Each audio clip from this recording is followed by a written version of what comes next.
আমরা ওইটার তীব্র প্রতিবাদ জানাই এবং বলতে চাই যে রাজ্য সরকার প্রতি সত্তর ওই ক্যাম্পে যেই আমাদের বিশেষ করে মাইনরিটি সম্প্রদায়ের লোক 32 পরিবারের 91 জন তাদের পুনর্বাসন করা এবং সঙ্গে যারা এইসব দুষ্কৃতী এইসব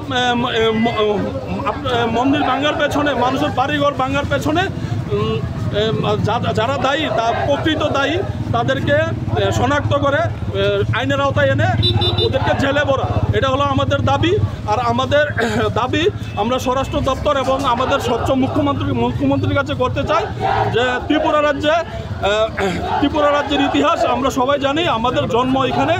আমরা জানি যে ত্রিপুরা রাজ্যে আমাদের হিন্দু মুসলিম আমরা ভাই ভাই, পাহাড়ি বাঙালি আমরা ভাই ভাই। আমাদের সম্প্রীতি যে নষ্ট করতে চাইবে তাদেরকে জেলে ভরা উচিত। এখন একটা সমাজের মধ্যে একটা দুষ্কৃতী দল ওরা চাইছে যে আমাদের সম্প্রীতির মধ্যে ব্যাঘাত করতে, তো আমরা ওটা হতে দেব না। আপনার নাম? আমার নাম মোহাম্মদ শাহ আলম। তীব্রমতা কোন পদে আছেন? আমি তীব্রমতা মাইনরিটি সেলের চেয়ারম্যান।